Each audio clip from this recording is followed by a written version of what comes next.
I saw we supposed to enter. Where did you? I saw we supposed to enter. I saw we supposed to enter.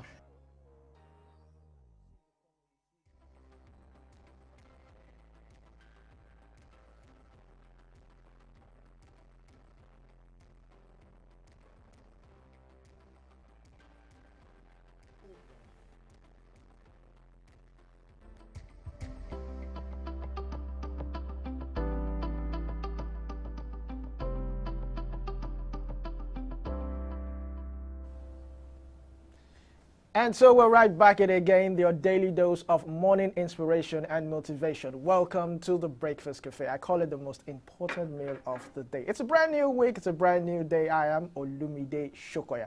And of course, I'm not the only one. I'm not flying solo. I have the ever beautiful looking all black, all ever melanin popping, Sarah Owusu. Just bust my head already. But thank you for the compliment. You look absolutely stunning yourself with the red pocket square, the striped shirt and the plain jackets. It's absolutely amazing. It goes very well with the shoes. Yes. Thank you. Well, thank you so much for joining us on the program. I am Sarah Owusu, and it's Monday, the 13th day in the month of January 2025, and we're super excited to be here giving you all the juice you need on the morning show. Olumide, how was your weekend? It was quite fun, peaceful, well rested, though they took power again yesterday. Really? Now restored it till now, so. There were rumors about the National Grid collapsing on Saturday. So I was home and I just saw the way the lights went off. It switched and I had to turn off my appliances, and I was like, then a few minutes after I came online, I saw people saying, oh, National Grid has collapsed. I was like, okay. We are in for it. I checked my power bank if it was fully charged. But about an hour after that, it was restored. So I was like, okay. But some places still complain that they don't have power. Just like, but aside that, for me, my weekend was, it was just a weekend. It was quite restful, though. I didn't really get to go out or do anything major. So. But we hope you had a fantastic weekend as well, as much as we did. We kick off the show this morning with our banters and etiquette.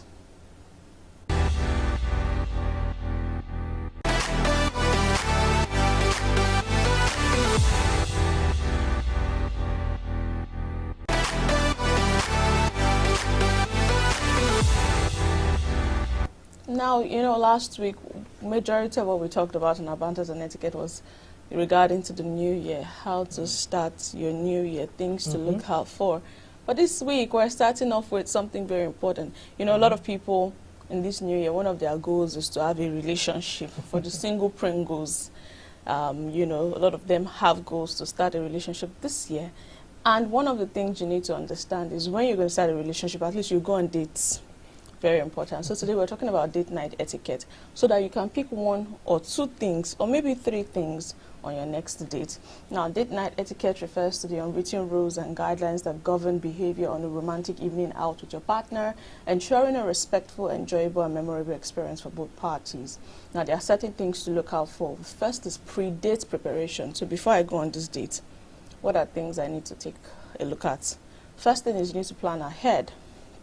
Planning ahead means discuss and agree on the date, time, location, and activities. I've heard a couple of people say, okay, the woman chooses the location and the time, that way she feels more comfortable, especially if she's choosing a space that she's familiar with. I've heard a lot of people say that, okay, you know what, you go ahead and choose the date and the venue and the day, you know, and I'll just come pick you up, or you find your way there, or whatever. I think for a guy, yes, you allow her pick, but to be more outstanding, you should note places that she would like to go. So you could like offer her like, okay, this and this are places I think we should go. Yeah, it's okay to run ideas by each other. So these things vary. If you're just trying to get the person to be your partner, you know, I think that it's okay for the person, for the woman to say, okay, I think we should meet up here. She probably has a reason for choosing that. At the same time, women, be very intentional. Don't pick somewhere that is so expensive or get into that. But if you guys are already partners and you just want to go out on a date, it's okay to sit down and say, I saw this place, so, or he says, I saw this place, so, you know what, let's just agree, let's meet here. Yes. That's one thing. Another thing is to communicate your expectations, share your preferences, interests, and boundaries. Very, very important. There are people that do not like PDA. When we're out, even as my lover, I don't want you to do PDA. Don't show it.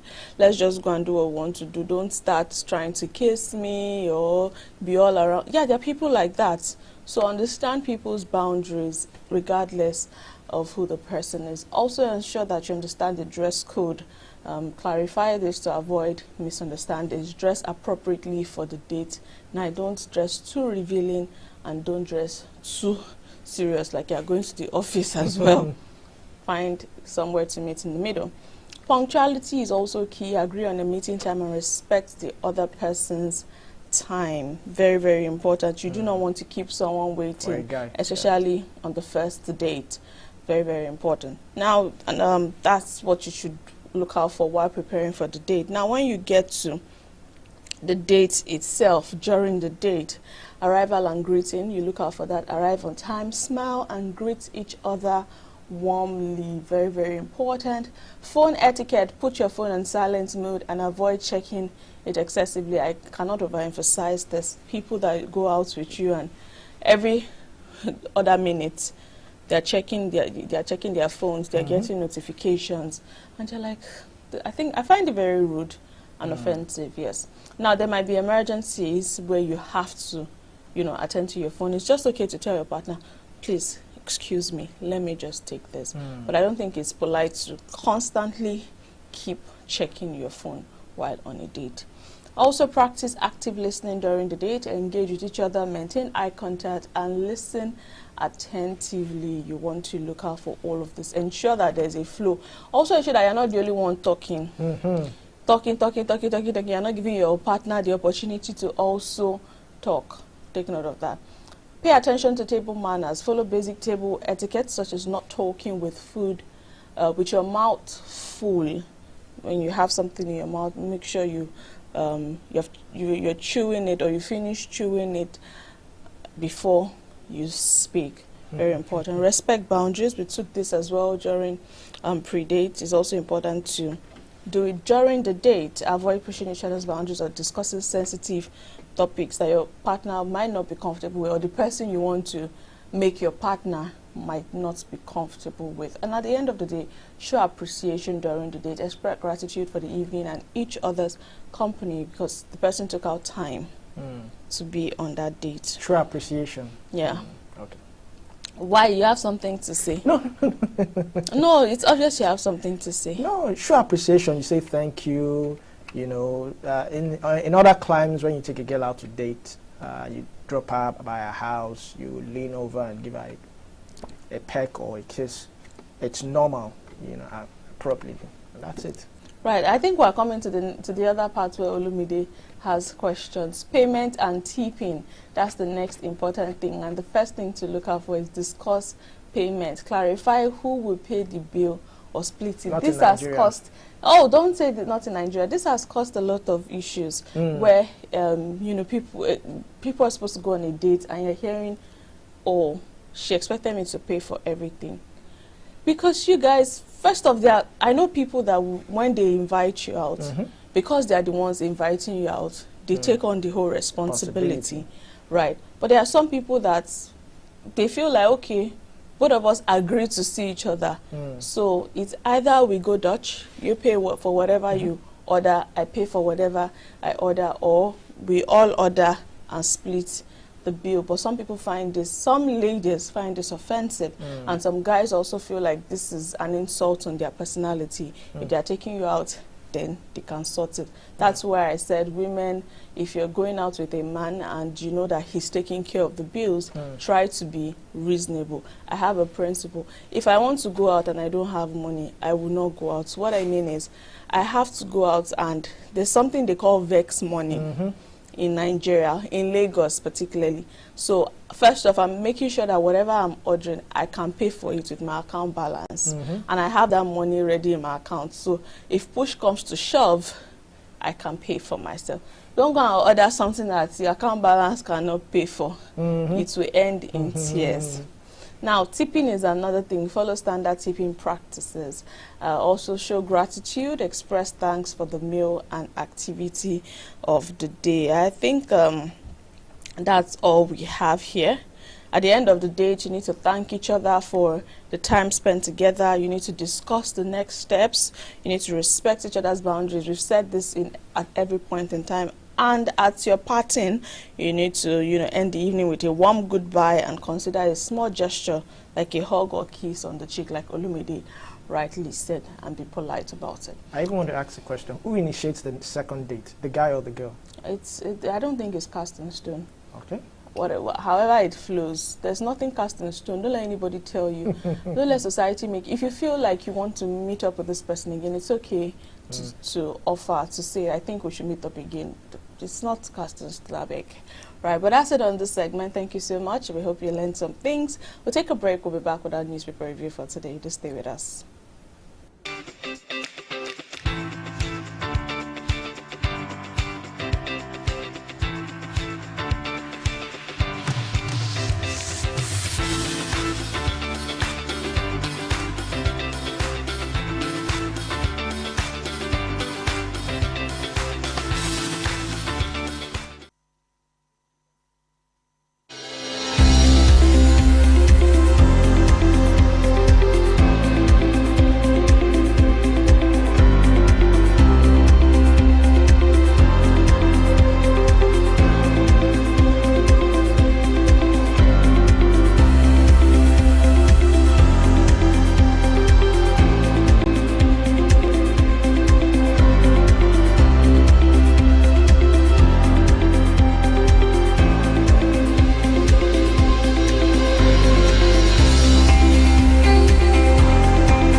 Welcome back. This is the newspaper review. We get to review all the papers, starting off with the Vanguard, the Punch, the Daily Trust, and of course the Guardian newspaper.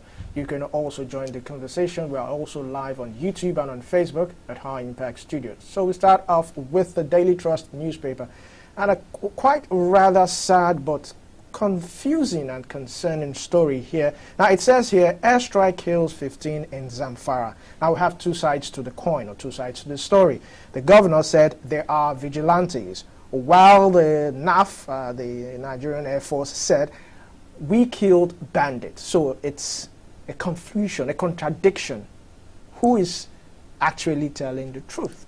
Well, maybe this is another case of accidental bombing or what have you, because according to the details now, about 15 persons were said to have been killed, and this happened on Saturday in a military airstrike in some communities in Maradu and Zumi local government area, and according to the Daily Trust, about 30 persons also sustained injuries. Now this has been categorized as one of the accidental drone bombings that has occurred in the north. So this was at a community where civilians were. So I'm wondering where the update about bandits. You know, maybe we might need to pause this airstrike for a while if we are not getting it right, if our intelligence report is not accurate. I mean, it's so disheartening that this is coming from the security force, and it's not once, it's not twice, it's not 3 times. Now this year again, accidental bombing. What is wrong? Is it that we don't gather enough intelligence? Is it that there's a false intelligence gathering? Are we being given false information? I would like to get into this when our guest joins us. All right, let's move on. Just below that, we have this one: Lagos Calabar Road project missing in 2025 budget. I like how Daily Trust puts this. So that's another eye-opener thing, something we need to really look at. Why is it missing in 2025 budget? Has it been totally suspended? This one again says, shake up in the army. Oluyede moves to bolster anti-terrorism fight. Below that, Minister Jega commends Zulum over ranches for herders. That's on page 4 of the Daily Trust newspaper. Carter sought my release from Abacha's detention. This is coming from former President Olusegun Obasanjo. And there's a picture here of Femi Otedola and, of course, the President, President Bola Tinubu. And that's all we have coming from the Daily Trust newspaper this morning. Right, from the Daily Trust newspaper, we move to the Vanguard newspaper. And on the front page, it has something that has to do with oil as the major read. OPEC quota eludes Nigeria amid rising oil output. There are a lot of riders to this story. While oil output rises, that's coming from Lokobieri, pipeline vandalism, theft, others hinder output. Most oil spills caused by oil theft and sabotage, that's from Shell. NNPC security agencies uncover 33 illegal oil connections. Investors go for new oil and gas assets. We've introduced critical regulations, that's coming from NUPRC. But how do you react to this, Olumide? OPEC quota eludes Nigeria amid rising oil output. You can only but sigh. I can only but sigh. Right, details on page 19 of the Vanguard newspaper this morning. Just above the masthead on the Vanguard newspaper, we see this one: Emirship tussle, Bayero heads to Supreme Court. That's on page 19. Beside that, Christian elders chide Tinubu for attending Arabic Islam Summit. Okay, you want to get details, it's on page 18. Serap drags federal government and governors to ECOWAS court over misuse of Cyber Crimes Act. There's actually been a misuse of the act, I must say. Yes. Well, Serap dragging the federal government and governors to ECOWAS court. We hope that this is a case that gets some sort of attention. Page 10 has all the details on the Vanguard newspaper. We see a pictorial representation of the President of Nigeria, Bola Ahmed Tinubu, being received by the United Arab Emirates Minister of State, Foreign Affairs Sheikh Abdullah Al Nahyan, to attend the 2025 Abu Dhabi Sustainability Week in Abu Dhabi, UAE on Sunday. Interesting. Moving on from that story, PDP crisis, fear group secretariat staff as activities resume. One rider to that, obey court's judgment, affirming Okoye as PDP scribe. Board of Trustees Chair, Wabara tells National Working Committee. That's on page 9. We move on from that to another story. Here, repentant bandits seek forgiveness over atrocities. Repentant bandits. It has become a normal term now in our climb. When you're repentant bandits, they've been taken for rehabilitation and reintegrated into the society. And you ask yourself, how possible is that? But this one is seeking for forgiveness. But last story on the Vanguard newspaper sports page 37 says, Chelle, NFF begs Nigerians to support him. Talking about sports, I'm very excited. I'm very happy. You know, yesterday we saw Manchester United defeat Arsenal. I'm not ashamed to say it. I'm a Manchester United fan. And I know it has been very tough for us. But you see that win yesterday. Oh, I've never watched football with all my heart the way I did yesterday, up until the penalties. I'm so glad. And maybe I would have not been this excited if it was another team. But the fact that it was Arsenal and we qualified, and they were saying, oh, it's just FA Cup, whatever it is. Thank you very much. I'm so excited. Once again, congratulations to Manchester United. United forever. Love you for life. But that's all we have on the Vanguard newspaper this morning. All right, once again, congratulations to the Red Devils. Thank you. Moving on to the Punch newspaper this morning, we have this one, quite an interesting one. Serial outages. I like how Punch is putting it this morning. Serial outages. Dangote, NNPCL, Total, and 247 firms dump discos and generate 6,500 megawatts. I think I like that. I think it's about time, you know, the big giants come into the play, the big stakeholders coming, bigger stakeholders rather, come into the play, and you know, let's get this thing about these power outages here and there, grid collapse and all that. Just two riders to that story. Operators blame poor supply for move. Federal government laments exit from national grid. I hope this, now that Dangote is in there, I think people would put more trust in Dangote than any other. Have you noticed that fuel stations' price of fuel has been declining?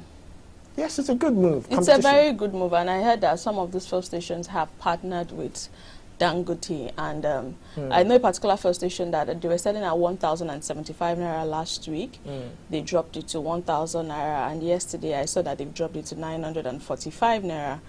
NNPC sells for 925 naira. So I know another one that sells for 935 naira. So there's been some sort of decline ever since, and people have said the fuel they get from Dangote refinery is more durable and it lasts longer than the ones they've been getting from NNPC. So all of these things are things that have been going on as well. Yes, kudos to Dangote, and we hope that this new power generation, 6,500, which is quite, I think, double of what has been generated in the past, would really go a long way in changing things. Beside the masthead, we have again 16 civilians killed as NAF bombs Zamfara bandits. That's quite interesting. They put it as bandits. Yeah, they put it as bandits here. This one's on page 8 of the Punch newspaper. Just above the masthead, we have this one. PDP factional secretaries set for showdown, vow to resume today. That's on page 2 of the Punch. NAF unveils tough rules to curb airmen's exodus. That's on page 41. How Carter intervened to save me from Abacha's Gulag. That's coming from former President Olusegun Obasanjo. That's on page 40 of the Punch newspaper. Just as the Daily Trust, we have a picture here of Femi Otedola and President Bola Tinubu. Below that, we have this one, Stampede, Oyo files murder charges against Ooni's ex-queen and others. This story, I saw a comment over the weekend where the Ooni of Ife said God was going to vindicate his ex-queen, and some people said, oh, he should step in and intervene. Some people said, oh, there's really nothing he can do right now. But it's sad to see that they are filing murder charges, and if this pulls through, we don't know how many years we're talking about here. If is it a life, and now they've rejected bail. So is it, are we looking at a life term or a duration? It's just when you're trying to give back to your community and it just backfires in ways that you never expected, and you find yourself in a terrible situation like this. My heart, I'm really sad about this. I'm really disturbed about this, and I'm in so much pain. Well, let's see how this one goes. All eyes on the judiciary and all eyes in your state. This next one says, Ogun housewife stabs husband to death for alleged infidelity.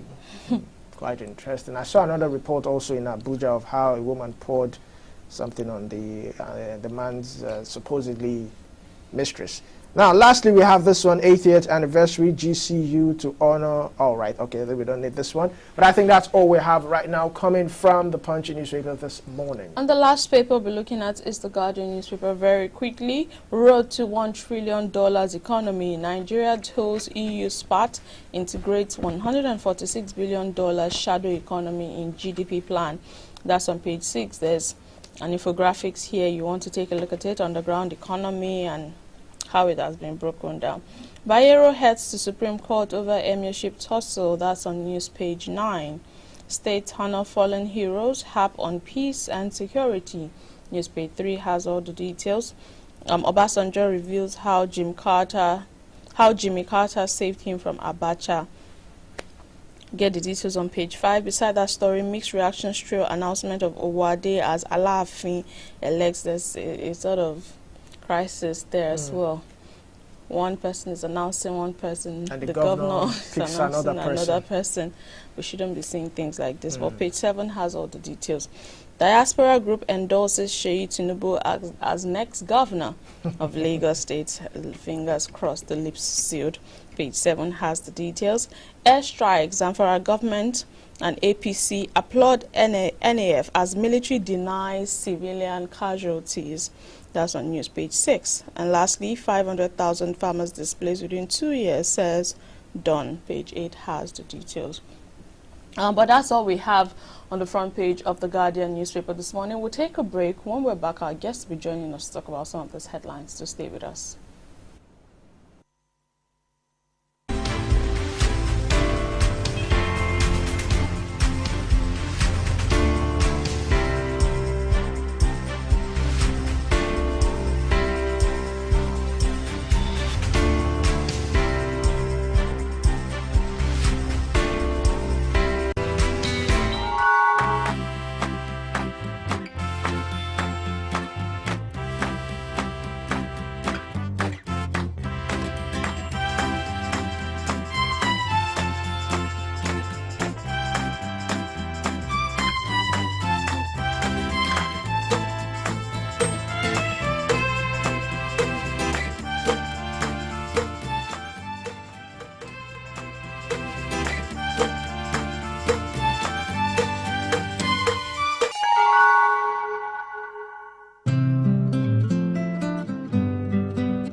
Welcome back to the program. This is still Newspaper Review on High Impact Television in the Breakfast Cafe.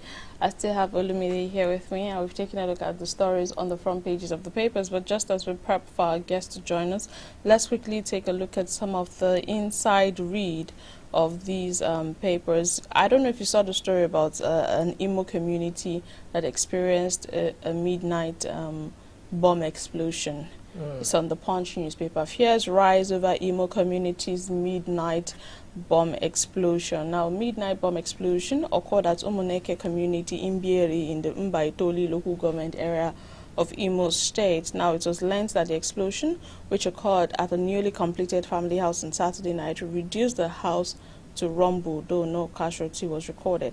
You know, when we hear things like this, we need to be very concerned. I remember some time ago, was it last year or 2 years ago, in Ibadan, where there was some sort of bomb. I don't know if you can remember. Yeah, it was like and then some people said, oh, it was a targeted bombing and all of that. And I don't even know how that whole investigation and that conversation eventually found out. Said, at a point, they said they found explosives there. This explosive they used to blow rocks and all that. That was what actually set off that explosion. Someone was keeping it in a house or something.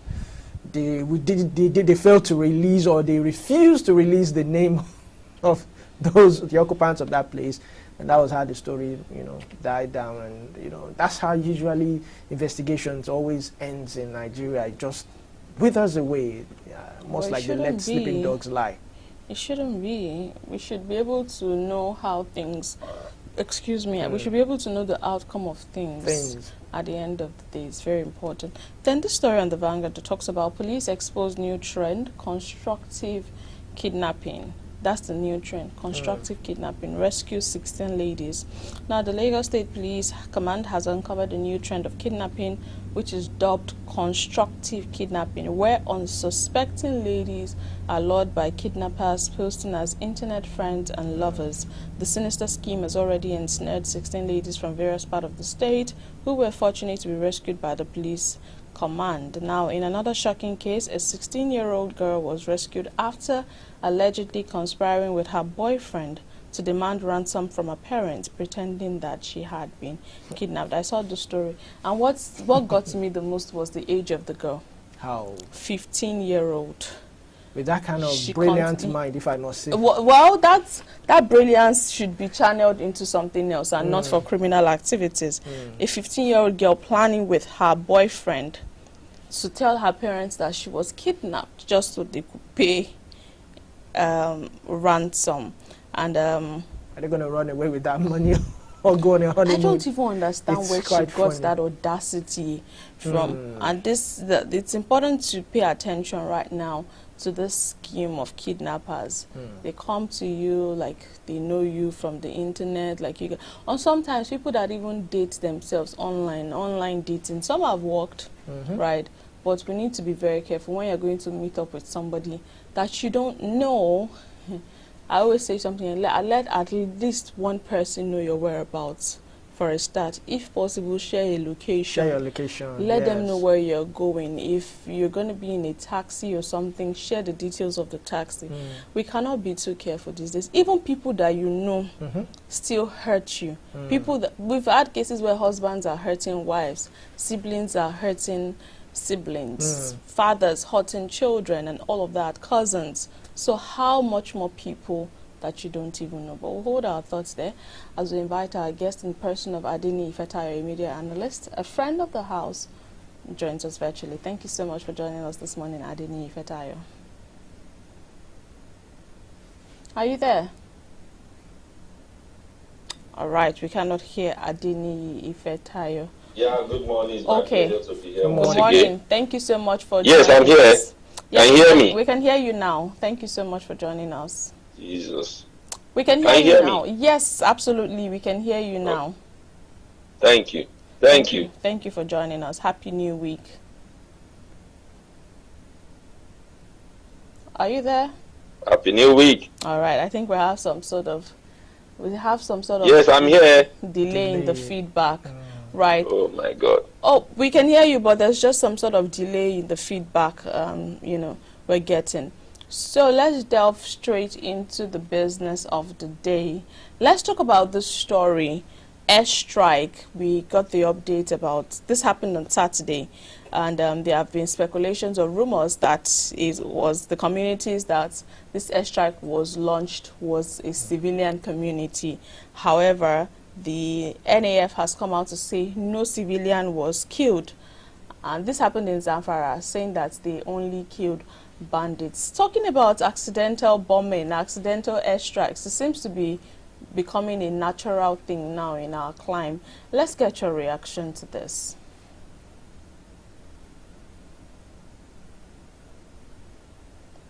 Adeni Ifetayo, are you there? Yes, I think our military person. I think we'd have to call Adeni Yes, Ifetayo back, back. because we can't have a smooth conversation with him this way. While our producer is working on that, the details of the story on the Vanguard says that the Nigerian Air Force has dismissed allegations that its airstrike on terrorist hideouts, including areas linked to the notorious bandit leader Bello Turji, resulted in civilian deaths in Zamfara State. Reports suggested 16 vigilantes were killed during the operation targeting bandits in Tunga Kara Maradun local government area. Now, Zagazola Makama, a counter-security expert, claimed in an early Sunday report that members of the Zamfara Community Protection Guard were also among those that were killed. However, the NAF spokesperson AVM Akimboyewa refuted the claim, stating, and I quote, "We take every precaution to prevent harm to civilians during operation. The reports may be propaganda from terrorists seeking to undermine the military's success." The governor said they are vigilantes. Yeah, but according to a counter-security expert, he also confirmed that Zamfara Community Protection Guard, which we can classify as vigilantes, were among those that were killed. Vigilantes, are they not civilians? Correct me if I'm wrong. So if they are civilians, how are we now saying civilians were not killed? They are not the bandits that were targeted. Exactly. In fact, we've not gotten a number of the bandits that were reportedly killed. What we're seeing here now is the vigilantes that were killed, about 16 of them, stating that about 30 have also been injured. It's quite interesting how this back and forth keeps going on, and one would wonder what is really going on. I know President Tinubu also ordered a probe into the killings of the soldiers that were killed and all that, but a lot of scrutiny needs to be directed at the army at this point, because while we are trying to combat insecurity, we should also be careful we don't lose life. We reduce the casualties. Now, there's something interesting in this read. The NAF issued a statement titled, "NAF conducts decisive airstrike in Zamfara, investigating vigilante casualty report." And they also stated that the Zamfara State Governor, Dauda Lawal, commended NAF's renewed effort against banditry, but extended condolences to families of civilian victims mistakenly affected by the airstrike. So I think we're talking about the vigilantes, but they're also civilians. But I'm aware we have Adeni Ifetayo back on the line. Thank you for joining once again, Adeni Ifetayo. Thank you. It's my pleasure to be here. Right. So I was asking earlier, this conversation about accidental airstrikes and what have you, we seem to have another case here over the weekend in Zamfara State where the military was said to have targeted a community for bandits, but according to report, about 16 civilians were killed in the attack and over 30 injured. But the military has refuted the claim, saying no civilian was attacked. But the governor of the state has sent condolences to civilians that were mistakenly affected in the strike. It's so much disparity here. Let's get your perspective on this. Yes, it's just unfortunate. I commiserate with the people of Zamfara or those families that lost their loved one. There's always a casualty of war. And I want to take a a clue from the war that is ongoing between Hamas and Israel. You know, Israel, they will make announcements. They know the people they are targeting. You understand? They will say, if you are in this location, please vacate, because we know this is hideout of this Hamas. And people who love their life, you know, will quickly vacate that place. I think our military, our Air Force personnel, they need to up their game, because it has becoming too much. That sometimes they will say it's a mistake, and today they say they are bombing it's only the terrorists and all of that. I think they can do better.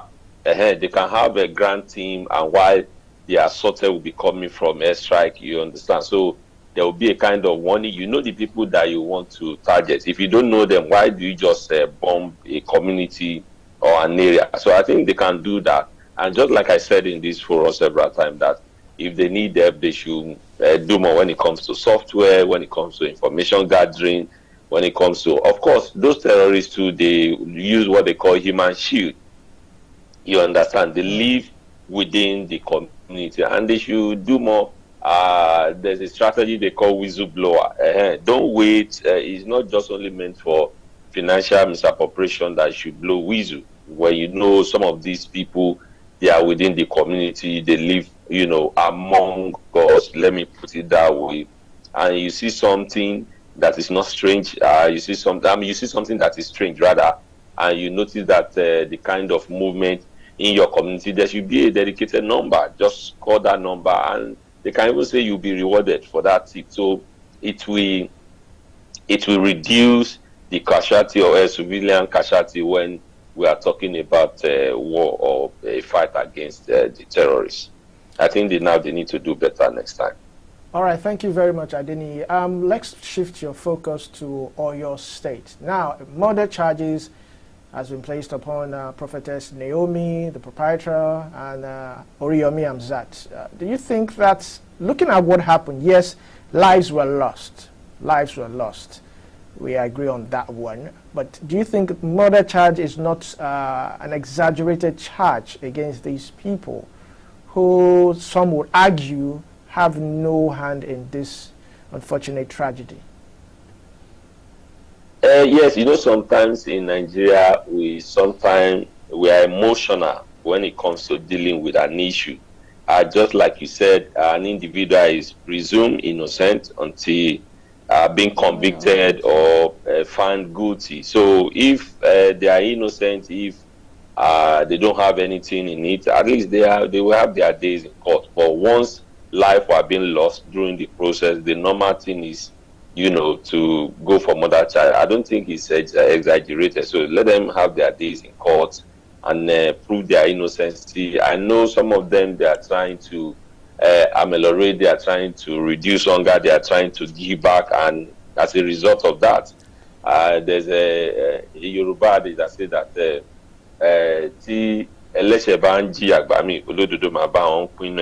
but nevertheless, God will deliver them. So what I'm trying to say is that regardless of the charges, whether murder or not murder, since they have their days in court, they can prove their innocence, and if they are being found guilty, maybe it might stand as a lesson to others to involve all party when you are doing something of that magnitude. Adeni Ifetayo, let me interrupt you for a bit now. You know, how else would they prove their innocence? I would like to know, because based on, I know that they stated the event was supposed to start at about 10 o'clock in the morning, and even way before then, we had a magnitude of crowd. We had reports about parents throwing in their children. Fine, they have also said they should have put more security on standby way before them. But seeing that 18-count criminal charges, which includes conspiracy to commit murder, manslaughter, criminal negligence. We also have another one here where they stated that acceleration of debt, failure to provide adequate security. It's a lot to take in. So when you say that they would have their time, first off, let's note that they were not, the bail charge or the bail request was not assented to. So when you say that they would have their time in court to prove their innocence, how else do they want to prove this beyond the fact that, okay, this was supposed to start at this time, But it started at this time. This was our targeted number. But we got reports that people even came from outside Ibadan, outside of your state, to benefit from this. So, and we've seen cases where people have done these things before without putting some of these precautionary measures, but somehow things did not escalate like this, and that's why we could not get to talk about it that much. So we're saying God will vindicate them. Okay, but this is now a case of the law and these people. How else do they prove their innocence? I believe that time was not the first time they are doing such palliative, giving back Absolutely, to the community, whatever it is. So those that I'm sure they have the record. These are the things we've been doing in the past. They have never been a casualty, because there are moderate number that we expected they came. But this time around, things escalated, maybe as a result of the hunger in the land, as a result of cash crunch and whatever it is that is going on in the land. And we felt that it's something that we can do. I've had a case, I had an event, and the kind of money the police were giving me, that we need to pay this amount of money before we can come around.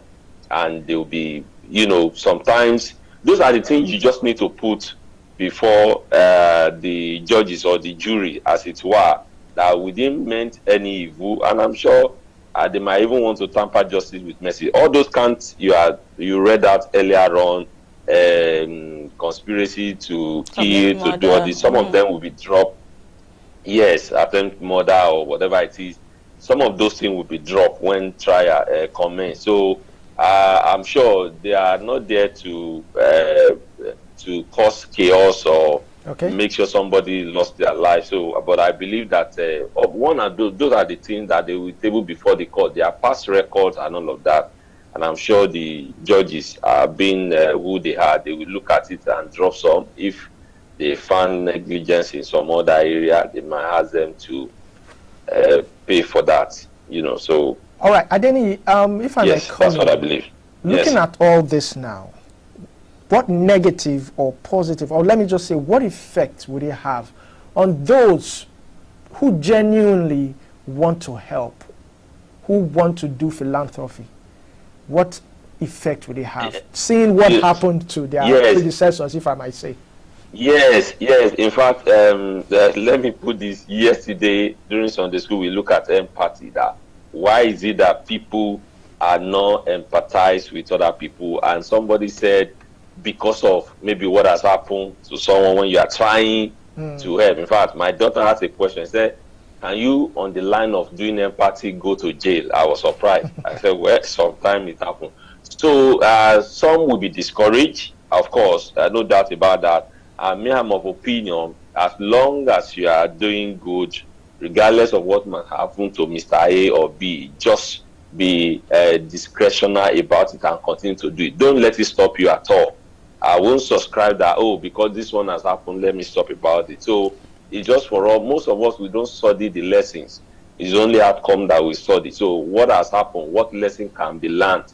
If I'm doing this thing of this kind of giving back that is so huge and much, what are the measures that needed to be put in place? What are the loopholes? What are the things that were not foreseen? In case we are expecting 500 and 1,005 showed up, what are we going to do? So how can we make sure people file in an orderly manner and they go out through other exits? So those are the things. I think we should review the whole thing and put so many measures in place so that it will not, because if you they say if you fail to plan, you've already planned to fail, so that this kind of thing will not happen again. I think for every problem there's always a solution.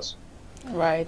Okay, just before we go this morning, on the Vanguard newspaper, there's this headline that says SERAP, which is Socioeconomic Rights Accountability Group, drags the federal government as well as governors to ECOWAS court over misuse of Cyber Crimes Act. We've seen this come to play so many times, and SERAP seems to be taking the bull by the horn, dragging the federal government not just the federal government, several other governors to court saying they are misusing and abusing the Cyber Crime Act. Let's get your reaction to this headline. What should we expect from this?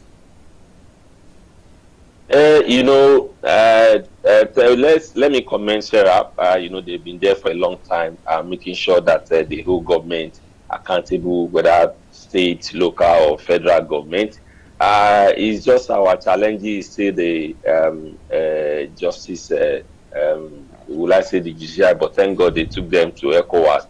But come to think of it, what can ECOWAS do? Because Nigeria is one of the heavy funding of ECOWAS, and like we normally say that he will pay the piper, dictate the tune. You understand what I'm saying? But it's a good thing. But what I will advise them that they can one at a time, so that it will have a meaningful effect. If you want to take this state governor and see this is what you are doing, the way you are applying it is not good, and you are going against humanity. And so when justice is being dispensed on that, and you can, that one can serve as a clue. But taking all of them to court, there's nothing that is not possible. I don't see that it might be there in the next 10, 20 years. All right, thank you very much, Adeni Feta. You have been very brilliant. We always do enjoy this, brainstorming that we do regularly. Of course, thank you very much for it. Thank you. It's my pleasure to be here once again. Enjoy the rest of your day. Thank you. I think one of the things he said that I took to heart is Nigerians always look at the outcome, not the lessons. So I think we need to pay more attention to the lessons and not the outcome. Sure. Most times. But this is as much as we can take on the newspaper review. Stay tuned. We still have a whole lot more coming up on the Breakfast Cafe in a moment.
Stoical, stoical, stoical.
Find your limits. Go go-karting. High Impact Planet. Fun just got real. Do you know bad production can kill a great content idea? Do you want to have a photo shoot, audio production, or do you need a professional voiceover artist? Do you simply want unmatched cinematography, video production, or just event coverage, such as weddings, birthdays, or burials? Or do you need a space for meetings or conferences? All these are possible with High Impact Studios. Don't bring down your creativity, let's help you take it high. And out of this world with our state-of-the-art equipment and first-class studio space. We give you the quality you deserve at the best rate. For more details, call 0706 393 5694 or 0915 958 1881. High Impact Studios, the future.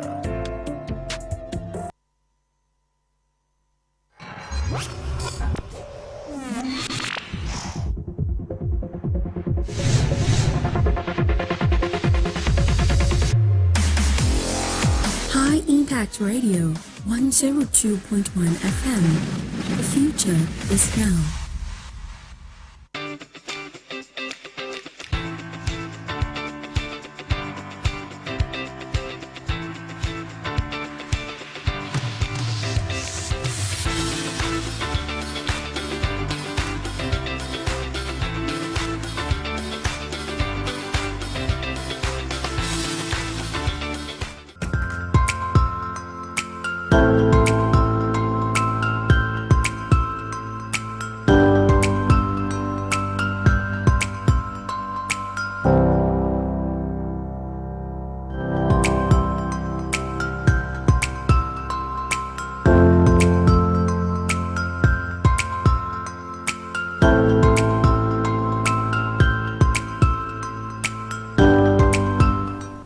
Welcome back. It's still the Breakfast Cafe. If you're just tuning in, Sarah and I, Olumide, still gracing your screen. This is Views from the Net. So what we do is we throw out a question earlier on and we get your opinions, and of course we educate ourselves on some of the issues, relating to life. Now, the question for today, or the question earlier on, is if you had a theme song, what would it be and why? If your life rather had a theme song, what would it be and why? I think for me, I like this song by Sia, Titanium. It's quite relative to what I've been through. Really, you're bulletproof, nothing to lose, far away. Far away. Really? Shut me down, but I won't fall. I'm titanium. You will not fall. Should we test it? Not literally. Should we test it if you will fall or not? Not with bullets, Right. but with other things. So this first one says, if my life had a theme song, it would be My Stupid Heart by Illuminati Sons and Walk Off the Earth. Because let's face it, my heart has a PhD in making bad decisions. Wow. Every time I swear I've learned my lessons from heartbreak, it's my heart's like, nah, let's do it again. No, it's not like that. It's basically the soundtrack to all emotional plot twist. Ayokunle from Lagos. I think you just have the heart of loving someone. I think so. Or what do you think? I don't know what to say. I know that there are times where there are people that are natural lovers. No matter what you throw at them, Yes. it will not stop them from loving the next person that comes their way. There are some that you break their hearts once, twice, they are never doing it again. The next person that comes their way is going to see premium shaggy. But I also know people that break their heart 1,000 times, they still have love To give. So I don't think I see a weakness. I don't think so. No, It's not a weakness. It's not a It's just who you are. Yes. And people don't just appreciate that side of you, but you definitely meet someone that would appreciate all the love that you have to give. But Praise from Bagada would use this song, I'm a Survivor. Who even sang that song? I'm a survivor. Destiny Child. I'm not gonna give up. I'm You'll a survive. survivor. I'm a survivor. Now, and the reason for that is for just being born in this country. That theme song they play from my birth. Actually, the fact that you Nigerians are still standing All Nigerians are survivors. In this Nigeria, and you're still here, regardless of all the goes left, right, front, back that is coming at you, you're still standing. You are truly a survivor. We all are survivors. This next one, Norris from Delta says, Caveman Savior. Savior by Caveman. Make I just dey on my own, I beg. I no fit be anybody savior, I beg. Life tough. Norris from Delta. I don't know the song. I would have been able to relate. But Norris, actually, you can't save everybody. True. That's the truth about life. You can't save everybody. You might sink your own boat. Exactly. So while trying to save everybody, you might forget that you also need saving. So save those that you can save and that are willing to be. There are some people that you want to save and they are not willing to be saved. You need to understand that. At that point, it's okay to just let them be. But Dami from Lekki says, Duduke by Simi. Oh, I thought that was a song for childbearing. Well, expecting something beautiful, by the way, right? This song represents my journey of hope and love. It's a reminder of how precious life is and the beauty of waiting for good things, whether it's in a dream, whether it's a dream or a blessing in human form. That's true. You know, when you can't wait to see something, you're expecting something, something so beautiful. You've not seen it yet, but you know that this is something very beautiful. I used to really love that song that year. You know, at a point I'll wrap clothes and put it in my tummy and be singing and be dancing and be dancing. But yeah, thank you, Dami, for your comment. This next one is quite hilarious. Don't even know where to begin for. But this one says Zazu. Zazu by Portable. Portable is really a role model. Honestly, my life feels like this chaos in this song. Some parts don't make sense, but at the end of the day, I keep moving forward. Plus, it's always a vibe, no matter what happens. This is Chuka from Ikeja. So, Chuka, your life is like Zazu. I don't know the lyrics of that song. I can't even say it on air. That's how bad bad. Right. I like this next one from Amina. Amina is in Kano State. And her song will be Billionaire by Tenny. I wanna be a billionaire, billionaire, I think that's what she said. I don't know. Every morning I look at my bank accounts and this song reminds me of where I want to be in life. Speak it. Faith. I don't just want to dream about wealth. I want to live it and spoil my family with all they deserve. And absolutely, Amina, I pray that you get all that you actually deserve for yourself and to be able to spoil your family and be a billionaire and something greater than that at the end of the day. Right, thank you. I think I can relate with this next one. It says Ojo Elegba by Wizkid. Growing up wasn't easy, but this song always inspires me to appreciate where I started and to celebrate where I'm going. It's a proof that the hustle will always pay off. Ngozi from Berger. The hustle will always pay off. They know my story. Yeah, that's Wizkid. Something he grew studio. up. Yeah, Modoc Studio. I be the hustle to chop. Everybody they hustle now. Everybody is hustling. We are hustling. We're all hustlers. Hustlers are our different levels. We're hustling. You're hustling. We're hustling. If I start to sing my own song now, it might not be Ojo Elegba. It will be another place. You know, but Tunde from Ibadan has something different. Femme by Davido. I'm trying to remember the song. Femme. That was the song when he took a break off and he came back. I can't remember the song. That was the song he came back with. Now, with a line or two. Femme by Davido. It was Femme means just. No, there's some. I want to understand why Tunde is choosing Femme because I want to get the context of the song. I'm trying to. I have the melody, but the lyrics is what I don't have. The melody is in my head, but to put words into that. That's okay, is it contradiction. right then? Just the para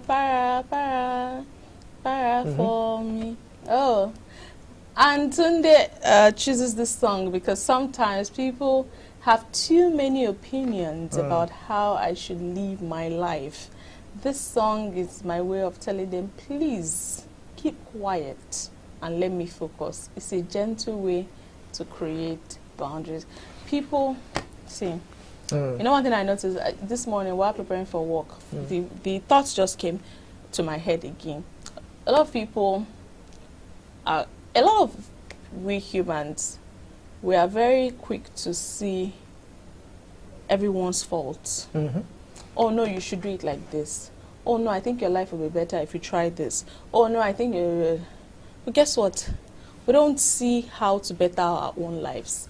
But you keep our mouth aside, everybody's own, one by one. Oh no, you should not go left, you should go right. You don't, it's not in your place to tell me if, now don't get me wrong, you can advise. It's okay to advise people, oh, I think you should think about this or try this way. But it's not your place to tell me, no, if you do it like this, it will be wrong. Go like this, you should have done like this. No, now why are you taking this course? Why are you studying? You are not supposed to study this course at all. It's not your business. While at the end of the day, they have a lot of problems themselves that they can't even see because they've carried other people's problem on their head and they've lost focus of their own problem. So it's important that focus on your focus, right? Don't give advice when it's not needed. If people do not come to you for advice, keep your advice to yourself. It's very important. Let's be guided. So Tunde, I'm with you on that. This next person says, "Reason with me" by Rude Boy. Life has been a struggle. Sometimes people don't understand why you can't meet their expectations. This song reminds me to stay patient because one day they will see my success. Kemi from Victoria Island. Reason with me. I think that was a love song. If I no get today, I go get them tomorrow. I've been they beg you to stay. That's really it's a love song kind of. It's not easy for me. Right. Yeah, I shall know that it's reason with me. If I no get today, I'll get tomorrow. But you know the funny thing, okay, if I say this now, people will come for me. Let me not say it. Let me not say it. But have you met people that they don't get today, they might still not get tomorrow? Don't get me wrong. Don't get me wrong. Sometimes life doesn't always go the way we envision it to go. So it might not look the way you think it will look. It just takes constant hard work, perseverance, dedication, intention.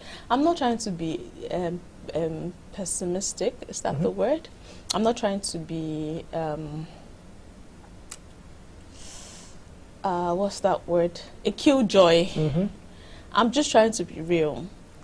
So, but at the end of the day, reason with me. You don't know what I'm going through. If I cannot give you today, I may be able to give you tomorrow. And if I cannot give you tomorrow, I might be able to give you next month. And if I cannot give you next month, I might be able to give you next year. Yeah. And if I can't give you next year, maybe the next 5 years, I might be able to give you. You never can tell. So that's it. Yeah. I think this next one says Machala by Kata Efe. Machala. Is that it? Yeah. That's it. Kata Efe. I thought it was Machala. Yeah. Machala. What's the meaning of Machala? Machala, I think that's Whiskey. I think. I thought it was Whiskey that sang this song. No, it's Kata Efe. Whiskey is regarded as Machala. Oh, he's regarded as Machala. Oh, yeah. So Kata Efe sang Machala. Yeah. So Whiskey is like his role model, something like that. I see, I get that. So this one says Machala by Kata Efe. My dream is to live like Whiskey. Stress-free, enjoying life and succeeding without unnecessary drama. If life can give me that vibe, I'll be okay. Musa from Kaduna. Don't we all? No. I have a different perspective, Musa. Okay. I don't want you to dream to live like somebody because people only show you what they want to see. Now you say enjoying life, stress-free, succeeding. That's what he wants you to see. You don't desire a life that you don't know anything about. Like I said, I can come on social media and show you a perfect life, very comfortable, stress-free, traveling here and there, succeeding. But you don't stay with me. You're not close to me. You don't know me. You don't know my struggles. You don't know that thing that I'm crying morning to night about. But guess what? I clean my face, take my camera. Okay, guys, today we are off to Brazil for a vacation. That's what I want you to see. So I have never lived my life to be like somebody. Just like when people, sometimes I hear people say, some children say, auntie, I want to be like you. Don't I get where they are coming from. Yes. Right? But just strive to be yourself. Strive to be a better version of that person. Don't desire anybody's life, because if you have the opportunity to wear their shoes, you might take it off faster than you think. That's all I have to say on that. Well, if I might add to that, you said you want to have Wizkid's life. Wizkid has about 3 different children from 3 different baby mamas. Do you want that also? Think about that. Think also. about everything. Think about the pros and the cons, And the right? cons. But let's see this next comment. This is Funke from Ilorin. Funke is going the religious way. Funke's song will be Waymaker by Sinach. Waymaker, miracle worker, promise keeper, light in the darkness. And Funke says, this song has carried me through so many difficult moments. Whenever I feel lost or uncertain, I remember that God will always make a way where there seems to be no way. Absolutely 100. Funke, let that be your mantra and keep pushing it. I love this next song. High by Adekunle Gold featuring Davido. I know I that just song. want to be high. Watimagbo, I just want Watimagbo. to be high. Watimagbo, be high. You just want to be high. You No, not love that high. it. Not intoxicated. What? But just, you know, in a world whereby there are no worries, you know, and all that. I think that's what that's what it means. Okay. This one says, You heard what the producer said, but let's proceed. High by Adekunle Gold featuring Davido. Life can be exhausting, and sometimes you just need to live above the stress. This song is a reminder, or is my reminder, to prioritize my happiness and let go of the weight of the world. Jide from Ikeja. He just wants to be high. If you hear the lyrics of the song, there were some things that they said, you will know that it's that kind of high they're talking about. So I understand why you like the song. But it's okay. It's everybody's choice. Esther from Port Harcourt says Galado by Runtown. I don't know the song. I've never heard it. Galado. Yeah. Runtown. It's a very lovely song. I don't know the song. I barely even know who Runtown is. Now this says, for me, this song represents success and the reward for hard work. It's not just about owning a car. It's about living a life that screams, I made it. Right. Thank you, Esther from Port Harcourt, for your contribution. Now this one says No Wahala by Wanda Banton. No Wahala. I can't really remember. I know the song. I know the song actually. I used to like that song. Okay, No Wahala. Come make it dance like No Wahala. I used to dance to the song that year. Yeah, I love that song. No Wahala by Wanda Banton. Life has shown me pepper. But I've learned to laugh it off and focus on my peace. This song reminds me to avoid unnecessary stress and live a soft life. I'm No telling you, wahala. Ebuka, let's just live a soft life. Don't we all want to live a soft life? Right. Adewale from Akure says Alubarika by Patoranking. I think that is Alubarika, Alubarika, from Lagos down to America. And your blessings is all I see. And Adewale says, this song inspires me to keep working hard because blessings don't come overnight. It's my constant reminder that patience and hustle will eventually pay off. Always does. Thank you, Adewale. People can be quite hilarious. This next one says story for the gods. This was actually a slang back then. Story for the gods. Story for, she said she wants to later. And then we get to later. Story for the gods. Now she say more. There are some lyrics. No. I can't say it. No. I want to know why that person chose that song. The story for the gods just means I don't believe what you're saying. That what you're saying is just But the lyrics, just whining me. Otimu. No, Olamide was talking about a lady who he took out, gave her a nice time, and she started giving excuses. So he's not telling her that all these are story for the gods, You not will for know. me. You have to know. I know you will know the details, the deeper side of that song. Shebi Solumide. You know, she says it's getting late. Okay, she's using it. That means she wants to go home. So how has this? Well, that means for this person to choose this song, this person has been in. That's what the person. Because the question for the day is, if you had a theme song for your life, what would it be? So that's your own theme song. I just explained Let's see the it. person's Story version. for the Gods by Olamide. When people spread fake stories about me, this song reminds me to focus on what really matters and let them keep talking. My success will answer them one day. Chioma from Owerri. Chioma, I don't Story think for you the gods. listen. No, I think you just picked the title. I don't think you listen to the song, because if Chioma listened to the details of the song, she'll see that it's not about what people are saying about you. It's about the fact that you chop somebody money when it's not. Just like this meme, tell me that you don't know what you are here to do. So you have chopped somebody's money, you know, ran away. When you were supposed She was giving excuses, so he's telling her a story for the gods. I get so, but it does not relate with when people are talking about you.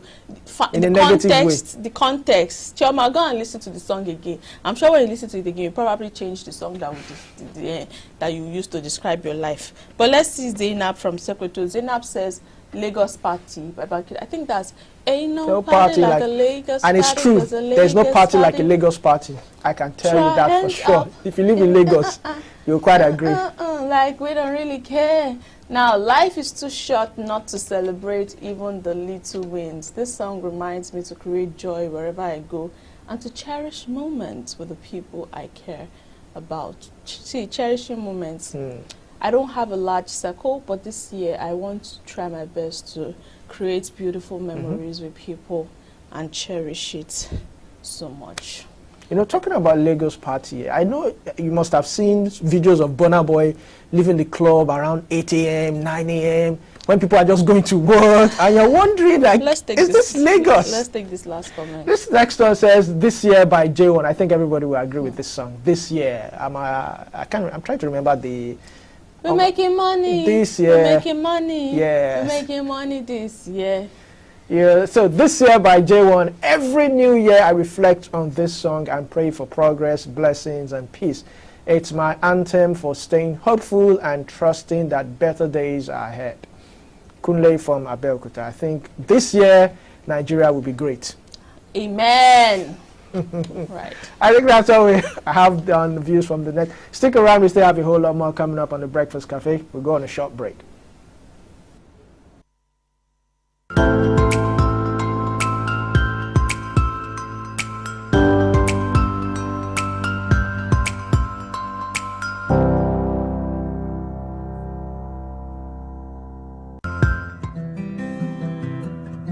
As a child, what is most important to you is love, warmth, acceptance, and security. But as you grow, there is a paradigm shift in the way you approach life. The interest you lose in some things, you pick in other things. Sometimes, the road is smooth. Other times, it is rough. Every step of the way comes with a new hurdle to scale. You win some, you lose some. You laugh hard, you cry hard, but at the end, you look back with a fulfilling smile and say, what a ride. High Impact Television equips you with what you need every step of the way.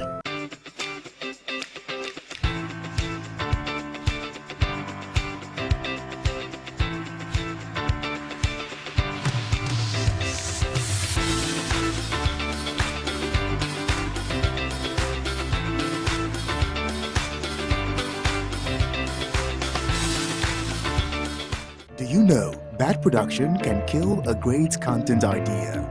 Do you want to have a photo shoot, audio production, or do you need a professional voiceover artist? Do you simply want unmatched cinematography, video production, or just event coverage, such as weddings, birthdays, or burials? Or do you need a space for meetings or conferences? All these are possible with High Impact Studios. Don't bring down your creativity, let's help you take it high. And out of this world with our state-of-the-art equipment and first-class studio space. We give you the quality you deserve at the best rate. For more details, call 0706 393 5694 or 0915 958 1881. High Impact Studios, the future.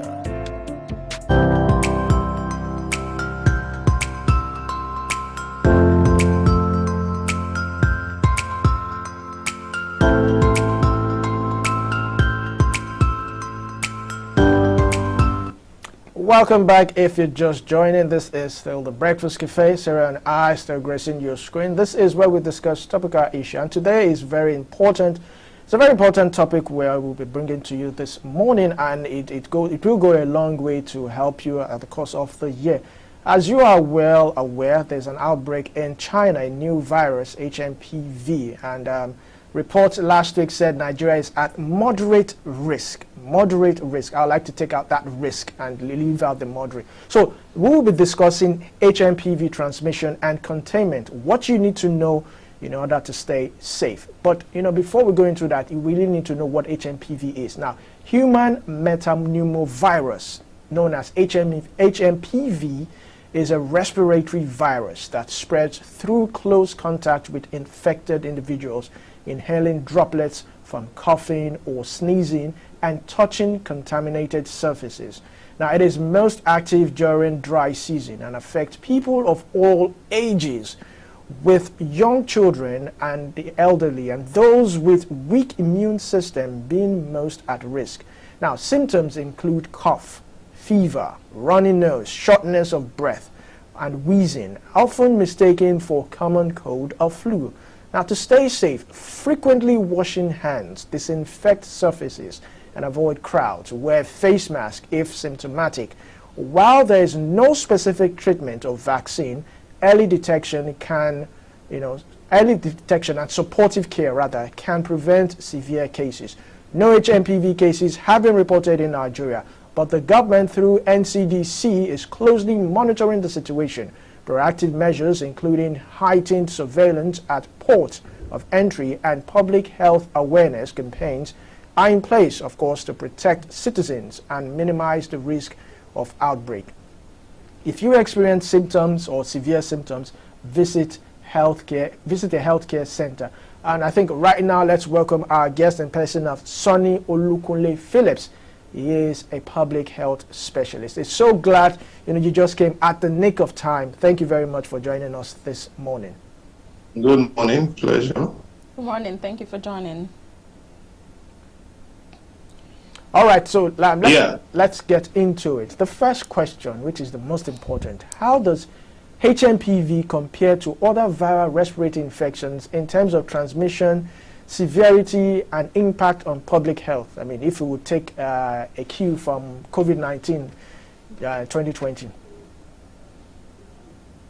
So thank you very much for having me. I think what we all need to know is that the HPMV virus has been circulating across the globe for several years. So it's a virus that has been in most communities and countries, so it's not a new virus. Most populations have developed some measure of immunity to the virus. The other thing to note is also that the incidence wanes and peaks over the seasons. So typically you have it's a flu-like virus, and typically you have flu-like viruses, and their symptoms and signs peaking during the coldest period of the year. Okay. So same for this particular flu-like virus called HPMV. It's been there, and most times the symptoms are mild and self-limiting, and most patients will get out of it. Right. So if you talk of severity, okay, we may not think of it as maybe the highly fatal cases that we were experiencing or we got used to during COVID. It's not within that league. Right. So we've not really gotten so much information in regards to availability of specific antivirals or vaccines that can help to contain this. But I would like to ask, given the limited availability of specific antivirals or vaccines, what are the most effective public health interventions that we need right now to help properly contain and prevent the spread of HMPV, particularly in Nigeria? Okay, so globally, there are no vaccines for this particular virus. There are no specific treatment modalities for this virus. What works is supportive care, which is essentially early diagnosis and making sure that the vital signs of the patients are preserved. So you're watching the airway that a patient can breathe in and can breathe without any obstruction. You are watching out to control fever if there is any fever. You're watching out to control the circulatory system. So essentially, this is supportive care that is rolled out for this entity. No virus, no vaccine, no specific medication for treatment as out of yet. But when you talk of public health intervention, some of the points has been railed out in your introduction, which is to, like the government is currently doing, particularly we have not yet recorded specific cases, to ensure that the various port of entries, the surveillance mechanism are tight, so that potential carrier of the virus that may also be having symptoms are isolated very early and they are quarantined as appropriate. So that is the intervention now. And where such quarantined patients are kept, to ensure that the care providers are also provided with necessary personal protection items so that they also don't become carrier of the virus from those locations into the greater populace. All right, thank you very much. I have two questions, but let me start off with the first one. Sometimes when you think about all these viruses and all that, you tend to wonder, how do they even come into existence? Are they man-made? Then secondly, so far, it has not been detected in Nigeria, and sometimes we like it, or we are used to, when the problem comes, then we start to look for a solution. So my second question is, what challenges does Nigerian healthcare system face in detecting and diagnosing HMPV, and how can these challenges be addressed? Okay, thank you. With the first question of why the viruses. So the question is, viruses exist in nature. We live with organisms. Even our survival as individuals, as humans, is dependent on the various organisms we are carrying in our body. There is a concept of microbiome, wherein we have like a good relationship with these various organisms that has evolved over centuries and millennia as part of our evolution.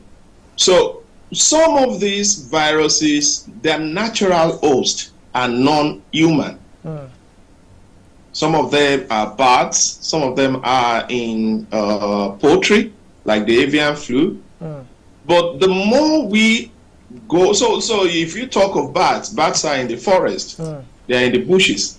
But day in, day out, as part of the development, we are expanding into some of these areas and then increasing contact with organisms that are natural carriers of these dangerous viruses, as it were. So this is why we will continue to record increasing pandemics, epidemics. It's not if, it is a matter of when, because we keep on expanding into their natural spaces, and then we interact, and then there's a crossover from their natural host into human.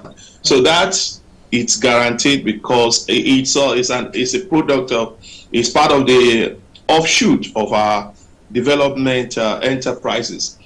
The second question has to do with the health system. Yes, how well equipped Nigeria is for this. Yeah, I get you. Virus. So, like in the days of COVID, what played out was that the health system was overwhelmed.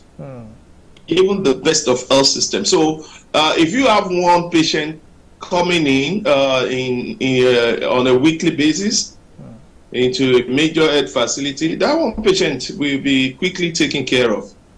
What happens when you have 1,000 patients with that particular ailment showing up at the healthcare facility in a day? Because you are now having a spike in in the incidence of the disease. That is where preparation, you prepare, you do your best to prepare, but at the same time you are praying that your preparation will not be overwhelmed. So the basic preparation, particularly for a disease that you rarely get to experience, you don't cut out so much of your resources focusing on a disease that you rarely experience when you are yet to even get a good grasp of the diseases that you face day in, day out. So there will be occasions where some of these incidents will happen, and they happen at a very minimal level that the health system can quickly take charge of it. What about if they happen at a massive level that they overwhelm the health system? That is where the trouble comes in. Right.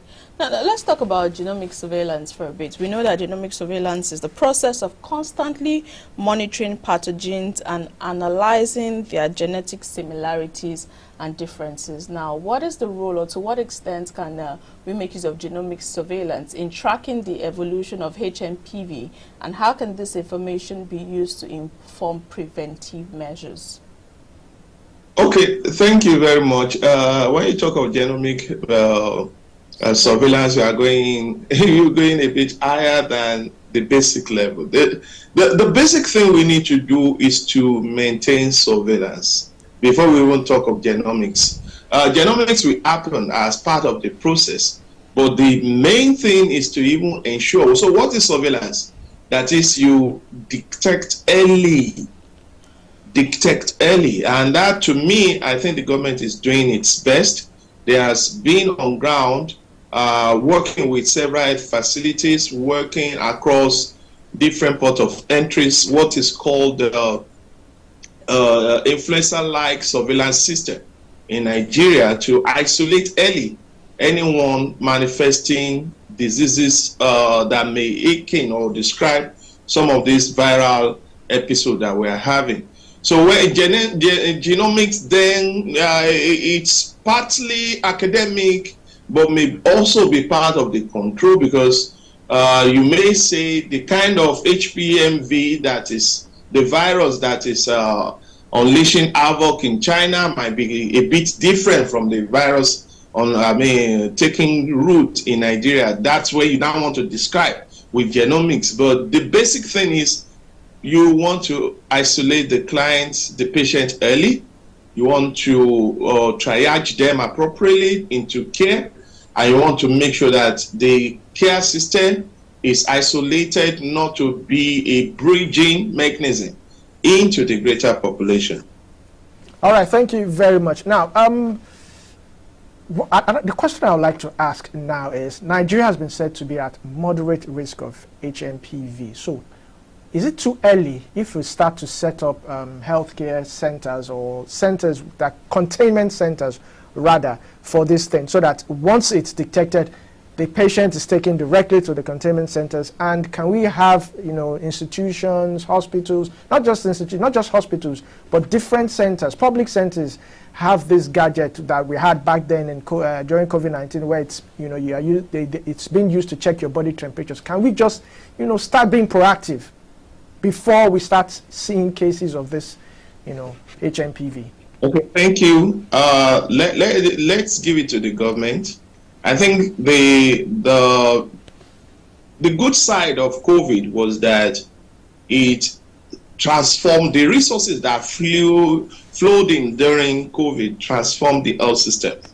So you now have all those centers already known. You now have personnel that are now experts because they manage COVID. They are known. They are in a database. So we can immediately, or at the best of time, quickly roll out intervention because the system has been tested and tried.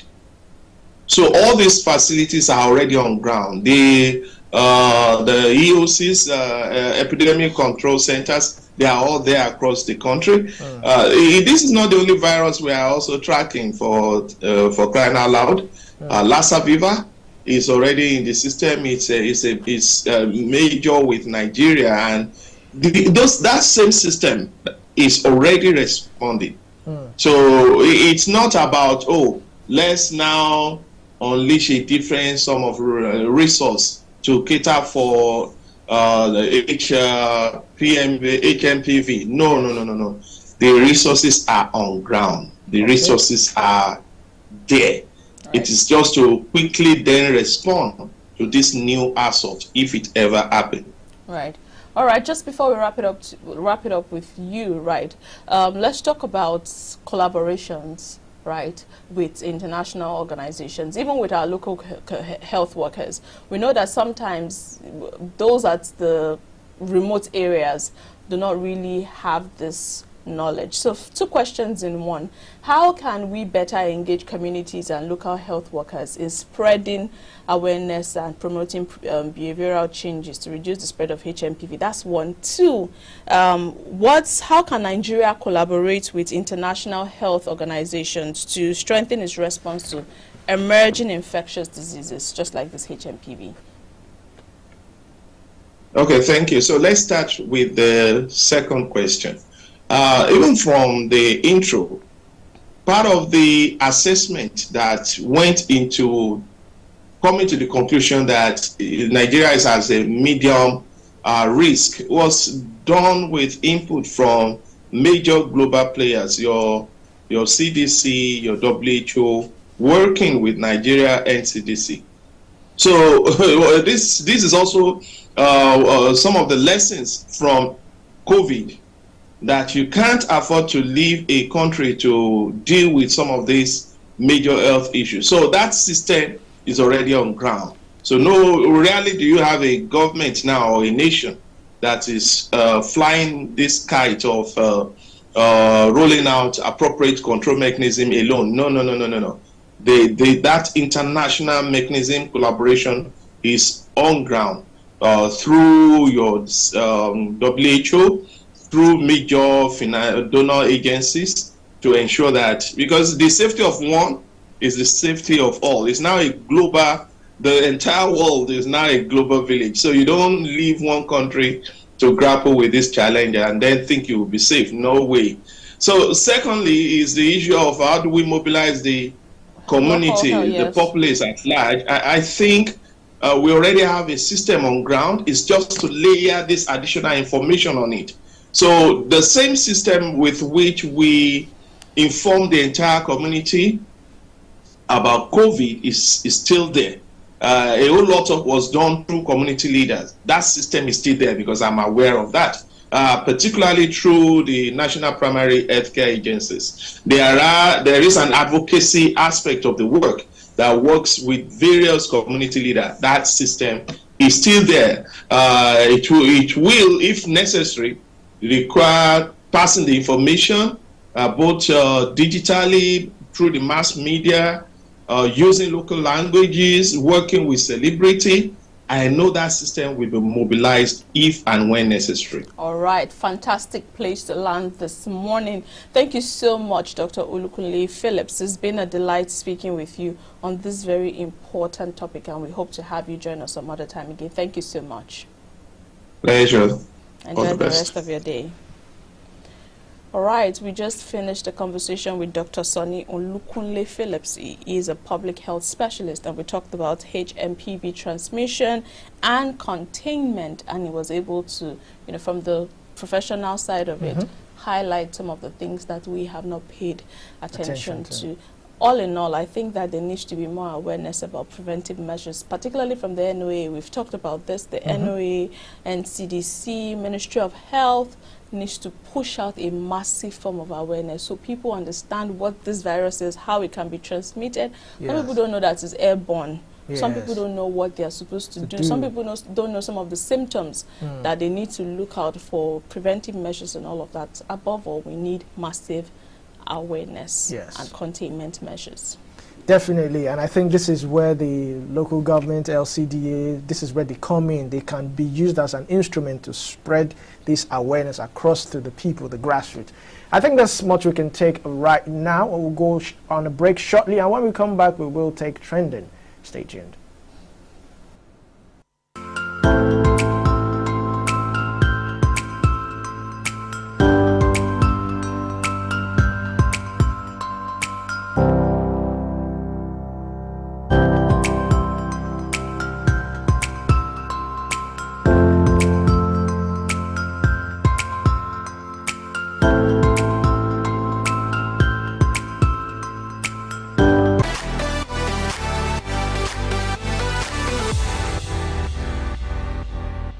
not increase it at all, because what is going on in Nigeria now is very tough. We are talking about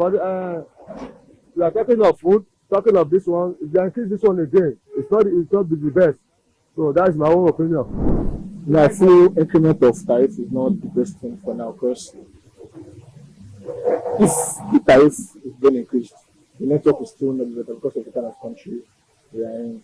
So now I feel it's not a better option. Okay, so far so good. For no reason, I don't think the government should increase any tariff, because the people are already suffering a lot, and increasing of tariff would add more to the suffering, because a lot of people can't even feed themselves. The electricity is already a problem.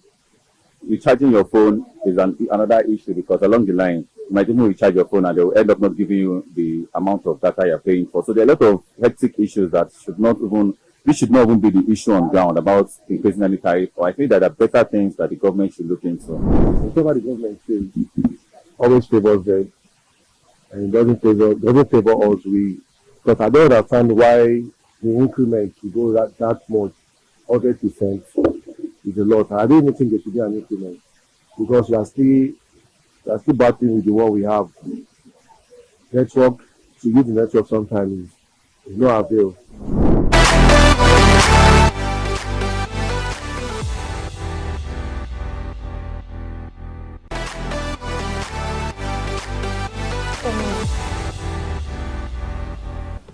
All right, the video you just watched, High Impact took to the streets actually to ask people regarding the proposed network increase in network tariff, and different people gave their opinions about how they felt if the network tariff would be increased. It's a proposed network tariff which is supposed to take effect in telecommunications, which is supposed to take effect this year if approved, and people expressed their thoughts. I mean, yes, things are hard, things keep going on. So I feel the network providers also feel we need a bigger, bigger cake, or we also need to increase our own tariffs. Petrol has gone up, this food has gone up. Why not network? But I think I believe the federal government, I believe the NCC, they know the plight of Nigerians. Let me put it that way. They have empathy, and they understand what is really going on. So really, they should understand. No, you didn't say this. You said they know. Yes, because empathy. I believe they should. They are humans. With all the things that we have going on, would we say there's empathy? Let's be real here. If you go to the street and ask people, do you think this government is empathetic? Do you think they sympathize with you? Do you think they have your interest at heart? Do you think people would actually agree with that statement that the government is to an extent, I believe they do. Now, here's the problem. They are rolling out measures and strategies that I remember when we had Sheso Okwade on Friday. He said something that, okay, some of these things are working for the economy, back end. But we're not seeing the result yet. But that's the problem. How do you communicate this to people when all they are saying is increment and hardship, but they are seeing you living a flamboyant lifestyle, renovating what doesn't need to be renovated, getting bulletproof vehicles, traveling here and there? So you want to explain to them that, oh, we are empathetic, we have empathy, but we're going to increase our tariff. We have empathy, food prices will continue to go up. We have it won't work like that. So that's not the reality for Nigerians. So I wouldn't agree with the saying of the government knows that we know that they are empathetic. How? Let us see it.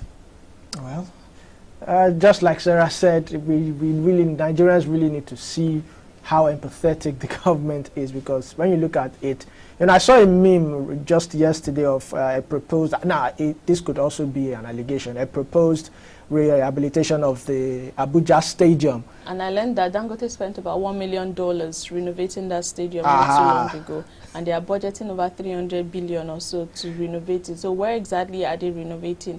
It always seems like if one person is in power and the person goes, the next person that takes over, whether there's a need for it or not, just puts it in the budget and then after 3 years, 4 years, there's another Why would I don't want to get very agitated about this morning. You know, and just like we read in the papers this morning, the Lagos Calabar project is nowhere to be found in the 2025 budget, and you wonder why. This was something that people lost businesses for this, because as a result of demolition of beaches and the rest of them, people lost a whole lot. And to find out that this thing, or at the point Nigeria, the federal government came out and said, oh, this was not the route, this was the route, and you know, and all that.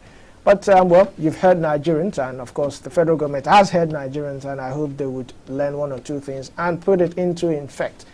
So we'll go on a short break, and while we're at it, we'll take the weather forecast. Stay tuned.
Now, the weather forecast is our cue to let you know that we have come to the end of the day's show. Thank you so much for joining us on the Monday edition of the Breakfast Cafe on High Impact Television. Major thanks to everyone that made this a success. We see you and we appreciate you. Don't forget to follow us across all our social media platforms at High Impact Studios and High Impact TV. I am Sarah Owusu, until I come your way again next time.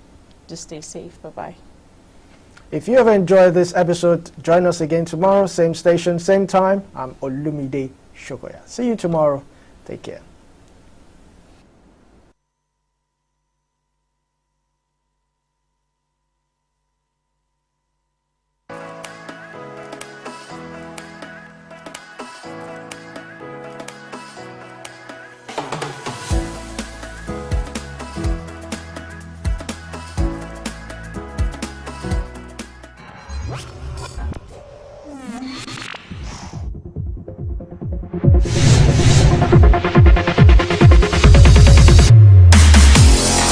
High Impact Radio 102.1 FM.